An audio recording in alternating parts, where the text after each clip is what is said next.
Would you believe a dog could sense danger before the flames even touched the floorboards? Before a single alarm had screamed? Before anyone in the house had woken up? Would you believe that in the silence of a winter night, when everyone was fast asleep, it wasn't the fire that made the first move, it was a dog who felt something shift in the air, who stood up in the dark and changed everything? This is not just a story about a baby and a dog. It's about how one quiet presence, one loyal heartbeat, can become the only line between life and loss. When no one else is watching, when no one even knows danger is coming. It started in a small town outside Cedar Falls, Iowa, where the snow had just begun to melt and the quiet hum of early spring was in the air, where homes were still lit with soft yellow lamps and porches creaked under the weight of muddy boots and new beginnings. In one of those houses, nestled at the end of a cul-de-sac lined with old maple trees and worn picket fences, lived the Hendricks family, just three of them. Elisa, a 32-year-old new mom trying to find her balance between exhaustion and wonder. Tom, her husband of 5 years, a mechanic who never said much but never missed a single nightly check on his baby girl. And Lily, her 6-month-old daughter, who had just learned how to giggle with her whole face and stretch her fingers toward light. And then there was Brutus, a 6-year-old German shepherd with a dark streak down his back and warm eyes that always looked like they knew something you didn't. A rescue who had once been a failed canine trainee, too gentle, they said, to still, too silent. And so he came home with Tom one late November evening, adopted not for duty but for company, and quickly became more than just a presence in the background. He became something steady in a house that was still learning how to be a home.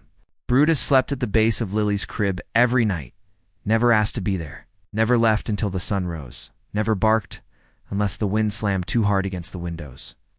And even then, it was just a low sound, like a question under his breath.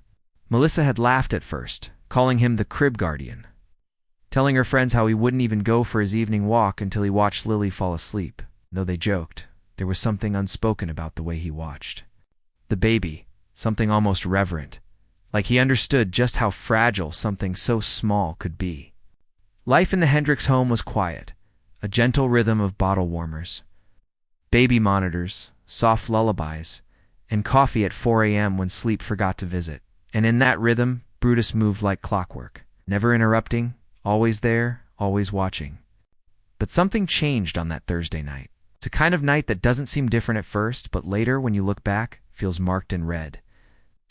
It was just past midnight when the wind picked up, strong enough to make the gutters rattle, strong enough to knock over the ceramic birdhouse that sat outside the nursery window.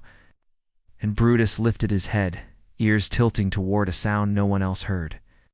The house was still warm and filled with the low hum of a heater kicking in every few minutes. The kind of warmth that makes you forget the outside world can be cold and sudden. But Brutus stood up, quietly, slowly, his nose twitching as he moved from the crib to the hallway. Something tugging at him, something not loud, not visible, but urgent. Melissa was asleep on the couch, curled in a blanket with the TV remote still in her hand. A nature documentary paused on the screen, and Tom had gone to bed an hour earlier, snoring gently under the weight of a long day. The nursery. Lily stirred but didn't cry, her small hands curling into fists as she shifted in her sleep.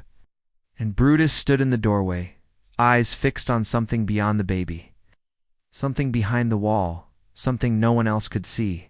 That's when it began, not with a bang, not with a scream, but with a faint spark inside the laundry room wall, a wire too old, too frayed, a fuse that had been ticking for weeks, unnoticed, uncared for, just waiting for the right moment.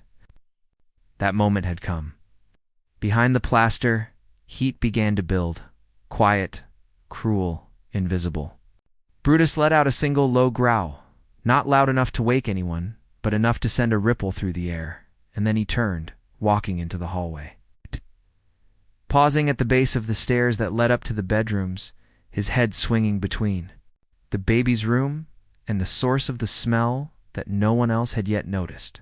Smoke, faint, not yet visible, not yet deadly, but enough for him to pace, to whine once, to paw gently at the bottom stair. Upstairs, Tom stirred but didn't rise. Downstairs, Melissa remained asleep. And in that moment, Brutus made a decision. Not with logic, not with language, but with instinct. The kind of instinct that doesn't ask permission. He returned to Lily's room, stepped softly beside the crib, and nudged the wooden side with his nose. Once, twice, as if to test how much time he had. The first pop came from behind the laundry door. A small burst of sound that might have been mistaken for a dropped shoe, but Brutus flinched, eyes locking toward the hall. Smoke began to curl under the door, thin like a thread, and the dog moved. Fast, not panicked, not chaotic, just purposeful. He stood on his hind legs, pressing one paw against the edge of the crib, and with his teeth, he grasped the edge of the baby's blanket. Tugging once, gently, watching as Lily stirred again. He pulled slowly, lifting the blanket over the edge, letting it fall with the baby cradled inside, a cocoon that softened the landing as she slid to the floor. She didn't cry. She didn't scream. She blinked up, dazed, her eyes catching the soft reflection of orange on the nursery wall. Brutus nudged her, positioning her in the folds of the fabric, then took the edge of the blanket in his mouth and began to drag her. Carefully, slowly, past the crib, toward the door, where the air had begun to shift, heavier now, the smell of burning plastic creeping in like a warning. As they reached the hallway, a soft creak of floorboards echoed behind them. And that was when the first flames became visible, a flicker, then a flash. Crawling out from beneath the laundry room door like a serpent of light, Brutus paused only once, turning his head toward the blaze, then back at the baby, his eyes wide, alert, steady. Moved again, dragging her past the kitchen, the smoke rising now, wrapping the ceiling in a thin gray veil. Upstairs, the smoke alarm beeped once, then again, but it wasn't loud enough. Not yet. Not piercing through dreams deep in REM. Brutus made it to the front door, but it was closed, locked from the inside, the bolt just out of reach. He let go of the blanket, barked once, then twice. Loud, urgent, sharp. Melissa stirred, eyes fluttering open, disoriented. She smelled it before she saw it, the heavy, bitter scent of something wrong, something burning. Her eyes landed on Brutus, the baby wrapped in cloth at his feet, the hallway behind them glowing orange.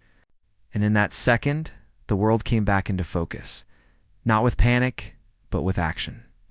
She ran, scooping Lily into her arms, her eyes wide with fear, her breath caught in her throat. Brutus barked again, turning toward the hallway, toward the flames. And Melissa screamed, "Tom!" The next 10 seconds moved like glass breaking sharp, scattered, unforgettable. Tom stumbled down the stairs, coughing, his arms shielding his face. Smoke alarms blared now, too late but loud.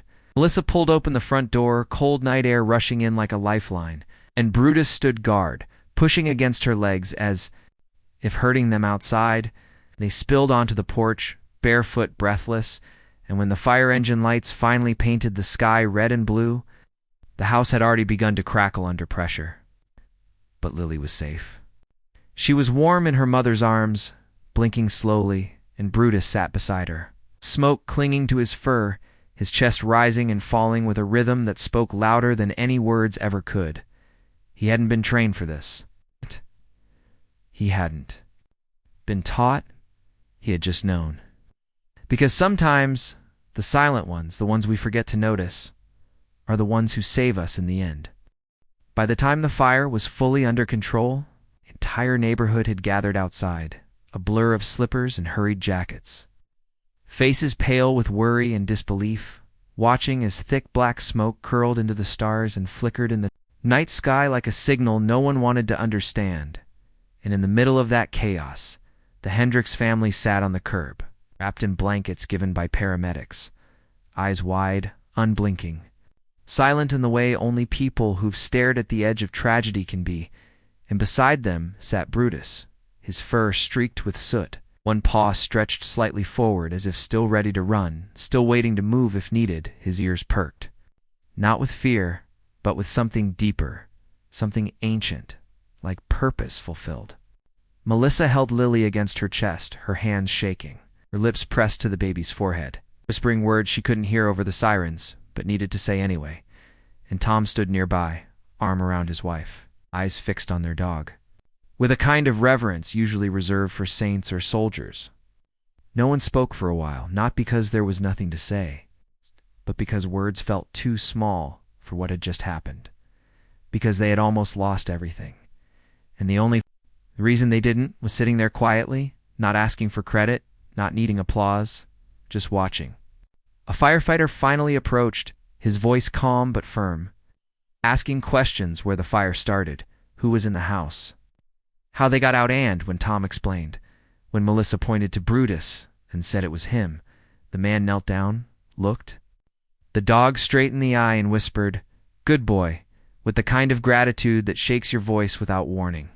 The next day, the house still smoldered, windows cracked, walls soaked and blackened, ceilings fallen in like collapsed lungs, and everything they owned, photos, keepsakes, baby clothes folded neatly in drawers, had either been burned or soaked in the battle to stop it. But none of that mattered as much as what they still had, because somehow, through all that smoke and heat and chance, their daughter was alive, untouched, unharmed, and the reason why was sleeping under a space blanket. At the foot of Melissa's bed in the emergency shelter, paws twitching in his dreams. News spread faster than they imagined, first as a local whisper, then a headline in the town paper, "Family saved by hero dog," then radio mentions, then news vans, then national headlines, and soon photos of Brutus began appearing everywhere. His calm, smoke-stained face posted on social feeds with captions like "Real hero," "Angels walk on four legs," and "Not all superheroes wear capes." People began sending toys, treats, letters, even framed art strangers across the country, families who had never met them, all writing to say how deeply this story touched them, how it reminded them of their own dogs, the silent protectors in their lives, the ones who stayed close, even when no one asked them to. One woman from Oregon wrote a 3-page letter about her childhood dog who once stood guard during an earthquake, never leaving her side even as the walls cracked and the bookshelves fell. And another woman from Texas wrote simply, "Thank you for reminding us what loyalty really means." But Melissa and Tom weren't focused on the fame. They weren't chasing interviews or attention. They were rebuilding, slowly, gently, holding on to each other tighter than before, speaking softer, waking each morning with a deeper breath. And every night before bed, Melissa placed Lily in her crib now, set up inside their temporary rental land. Brutus laid down beside her, same as always, same gentle guardian, same steady eyes, like nothing had changed, even though everything had. What struck Melissa the most, what she told her sister one afternoon as they sat folding donated baby clothes, was not just that Brutus had known what to do, but that he had never once hesitated, never looked confused, never barked in fear, or froze in panic. He had just moved, like it was written into him, like he'd spent his whole life waiting for that one moment to matter. In some ways he had. They found out later that Brutus had been pulled from a high-stress canine training program when he was just 2 years old. It's labeled too passive, not aggressive enough, not responsive under high threat, and passed over by departments, who wanted sharper, louder dogs, ones that barked first and asked questions later. That same gentle nature, the very reason he was rejected, was the reason Lily was still alive. The reason he didn't panic when fire flickered inches from the baby. The reason he moved like a shadow, quiet and sure, a protector born not from commands, but from love. And though Brutus didn't know he was being watched now, didn't know that cameras had caught him receiving a custom-made badge of honor at the city hall steps, or that his face had been printed onto mugs and posters and billboards in 3 states, he did know something had shifted. Melissa hugged him more. Tom scratched behind his ears longer. Neighbors dropped by with bacon-wrapped snacks. And Lily, who was now starting to crawl, made sure her first stop was always toward a warm patch of fur at the foot of her crib. Days turned into weeks. The rental house began to feel like home, and the family settled into a new rhythm, one that included therapy appointments, insurance forms, and long, quiet walks with Brutus every evening, just to breathe, to feel the world still turning under their feet. And on one of those walks, something small happened that Melissa would never forget. They passed a little boy, maybe 5 or 6, sitting on a porch with a scraped knee, tears streaking down his cheeks. Before Melissa could say anything, Brutus walked up slowly, sat down right beside him, and placed his head gently on the boy's lap. The boy stopped crying. He looked down, sniffled once, and whispered, "Hi." His mom came running out, apologizing, thanking them, but Melissa just smiled. Because she understood now Brutus didn't just save Lily that night. He carried something larger, something unexplainable. Like a memory etched in muscle. Like a promise he made to the world that night when the fire started. A promise to be more than just a dog. And that's the thing, isn't it? Sometimes we look at our dogs and see companions, pets, furry distractions from the world's heaviness. But sometimes, if we look closely enough, we realize they're carrying something we can't always name, a kind of silent wisdom, a kind of knowing that doesn't need words. And maybe, just maybe, they're not waiting to be heroes. They're just waiting to be needed. Brutus didn't save the baby because someone told him to. He saved her because that's who he was, because that's what love looks like when it doesn't need applause. And somewhere deep in Iowa, in a small rented house filled with secondhand furniture and first steps, that love lives on. Every time a crib creaks and a shadow shifts at the foot of it, every time a baby giggles and a tail thumps softly against the floor, every time Melissa looks across the room and whispers thank you without needing to say it out loud. Because some heroes don't wear badges or uniforms or capes. Some just wait in silence, ears perked, eyes watching, hearts ready. Months passed as they always do, quietly at first, like the way dawn bleeds into morning without anyone noticing. And the Hendricks family found a new way to exist, not in the shadow of what they'd lost, but in the warmth of what they still had, because sometimes, even after fire takes the walls around you, the foundation of love remains untouched, stronger somehow, revealed under the ash like something sacred, and in that foundation, in the soft, daily rituals of survival and rebuilding, Brutus became more than a dog, more than a hero he became. The rhythm of the household, the heartbeat beside the crib, the sound that meant safety even when the world outside still felt uncertain.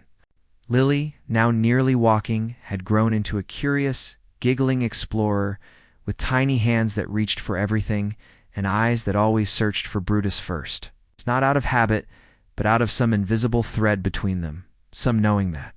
Didn't need words or age or logic, just the memory of a warm nose nudging her through smoke.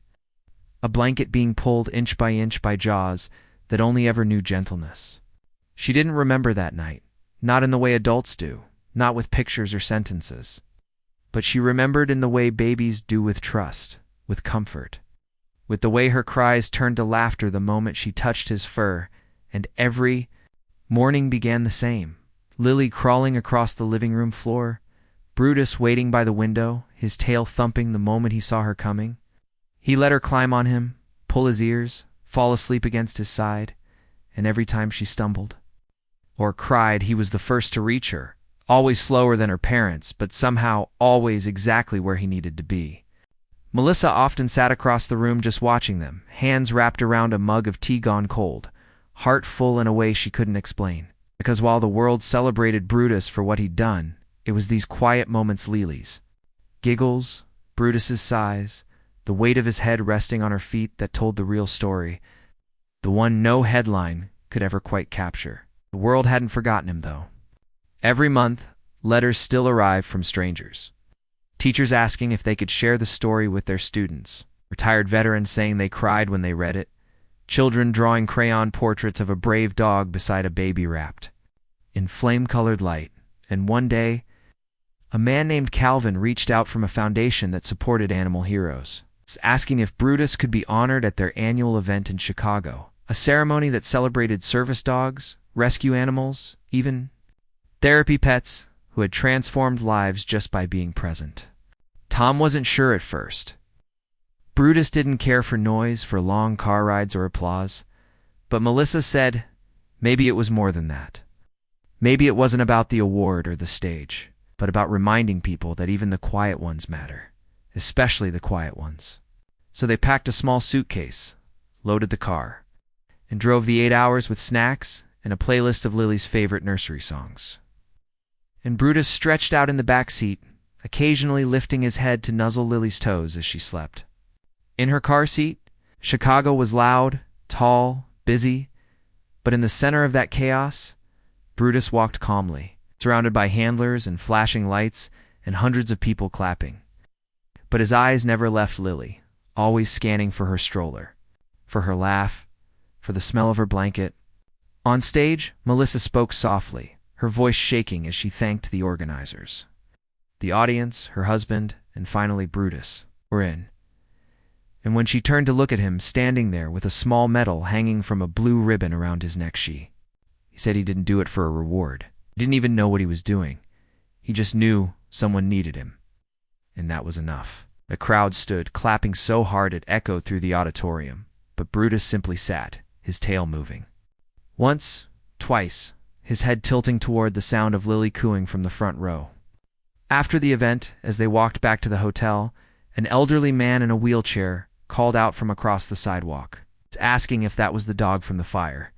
And when they nodded, he smiled with tears in his eyes and said, "You know, I've been a firefighter for 38 years, seen things most people wouldn't believe, but I've never seen a dog do what he did. I've never forgotten the ones that tried." He reached out, and Brutus stepped forward, letting the man place a wrinkled hand on his head. And for a moment no one said anything, just stood there, surrounded by streetlights and wind, and understood that something bigger than a story had been passed between them. Back home, the town had planned something special, a mural painted on the side of the local library. A full scene of Brutus standing tall in front of a glowing doorway, Lily bundled at his feet, the smoke curling in reds and oranges around them, like a storm frozen in time. Children passed it every day on their way to school, pointing, smiling, asking if that was the real dog. And sometimes Melissa would stop and say yes, and sometimes she'd just keep walking, letting the picture speak. For itself, what surprised her most in the following months wasn't how often people talked about the pirate, was how often they asked about Brutus. Not what he did, but how he was now, if he was happy, if he still watched the crib, if Lily still loved him, and the answer was always yes, more than ever. Lily had started walking, then running, and Brutus followed at a steady pace, never too far behind. Always close enough to catch her if she stumbled, and on the nights she had trouble sleeping, she'd crawl out of bed and lie beside him on the floor, her tiny hand resting on his fur until her breathing slowed. And sometimes Melissa would find them like that in the morning. Light pouring in through the curtains, Brutus half awake but not moving. Not until Lily stirred, because she had become his job, his joy, his reason, and she knew it too. You could see it in the way she looked at him, like he wasn't a dog at all, but something closer to magic. Something made of protection and memory and warmth. Tom built a small bench in their backyard, quiet spot where the whole family would sit at sunset. Brutus lying at their feet, Lily between them. Sometimes they didn't talk at all. They just watched the sky change colors and listened to the birds and let the silence say everything. And that's what it became. Not a story they told over and over, but a life they lived, one full of quiet moments and sudden laughter and the constant, grounding presence of a dog who had once pulled a baby from the edge of fire and never stopped, watching over her not because anyone asked him to, not because he was told, but because that's who he was, because that's what love looks like when it never has to be spoken out loud. Years passed, as they always do, in the way only childhood can measure time. In scraped knees and birthday candles and growth chart pencil marks stretching higher on the wall. And somewhere in that quiet unfolding, Lily grew from a toddler wrapped in a blanket pulled across a smoky floor into a bright, fearless little girl with dirt under her nails, stories in her eyes, and a laugh that sounded like wind through leaves. And through it all, Brutus stayed by her side, slower now, his black fur turning silver around the edges, his steps measured, but his eyes still sharp, still watching, always watching, because even as Lily ran faster and farther, he never forgot that night, even if she had, even if she only knew it now. As something told in bedtime stories, or whispered between grown-ups when they thought she wasn't listening.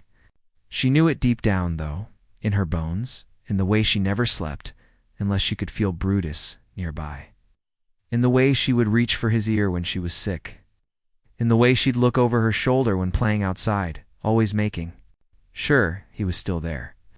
Melissa sometimes sat on the porch steps, coffee in one hand, watching them play Brutus lying in the shade, Lily bouncing a rubber ball beside him, asking him questions he never answered, but always seemed to understand. She didn't know how to explain to her daughter that dogs don't stay forever, that their time is borrowed and brief and blindingly bright, that one day Brutus would not be waiting by the crib, would not be there to nudge her awake or walk her to the school bus. But for now, she didn't have to. Because right now he was there. Right now he was real, and right now was all Lily needed. But time is merciless in the way it folds. Chapters behind us, and one morning, when Lily was 8, the world slowed down in a way Melissa couldn't ignore. Brutus struggled to stand. It's not from pain, but from the kind of tired that doesn't go away. And though the vet said it was natural, that he'd lived longer than most dogs like him, it didn't soften the blow. That night, Lily curled beside him on the living room rug, her small arms wrapped around his neck, and Melissa sat nearby. Blinking back tears she didn't want to explain yet, and Tom lit a candle without a word because, even though it wasn't goodbye, it was beginning to feel like the end of something holy. In the weeks that followed, Brutus moved slower, but Lily moved slower too, matching his pace, holding his leash even when they didn't go anywhere. Sitting beside him for hours while drawing with chalk on the sidewalk, her art stretching across the driveway, dogs with wings, cribs wrapped in firelight, hearts with paw prints in the middle. One afternoon, she asked her mom if dogs remember the things they do, if they know when they save someone's life. And Melissa just knelt beside her and said, "Maybe not with words, honey, but I think they remember with their hearts."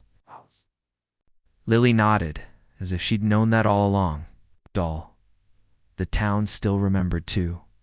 Every summer, they held a small community picnic, and Brutus was always invited. Always the quiet guest of honor, lying on a quilt under a tree, while kids ran by and parents whispered his name with reverence. At the last picnic he attended, a woman brought her infant daughter to meet him, placing the baby's tiny hand on his head and saying, "You're the reason I believed my girl would make it."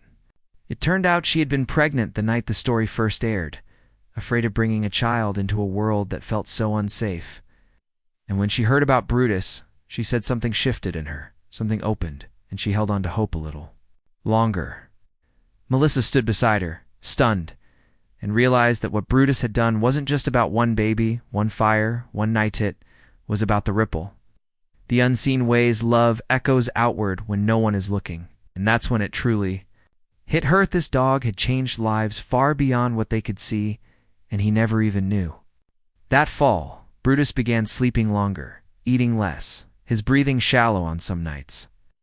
And the vet made another quiet house call, checking his heart, gently stroking his head, whispering what they all already knew but didn't want to say. Lily didn't cry that night. She just lay down beside him, curled into his side like she had when she was a baby, and fell asleep with her hand on his chest, feeling every slow beat like a lullaby. And in the early hours of the morning, before the sky changed colors, Brutus slipped away, not with pain, not with fear, but with silence. His head resting on the edge of Lily's blanket, his eyes closed, his body still. Tom found them like that, a little girl asleep beside a dog who had waited to make sure she was safe, even in his final breath. They buried him under the maple tree in the backyard, wrapped in the very blanket he had dragged across the hallway. Years ago, and above him, they placed a small wooden sign that read, "The Quietest Hero," carved by hand, painted with Lily's favorite colors. For weeks, the house felt different. Not empty, but quieter, like it was holding its breath. And Lily moved through it slower, softer, her laughter more fragile, but eventually it came back. The way it always does when love leaves a mark that grief can't erase. She still looked for him sometimes, especially at night, especially when she was scared or sick or lonely. But Melissa always reminded her, "He's still here, just not where we can see." And Lily would nod, pressing her hand to her chest, whispering, I know.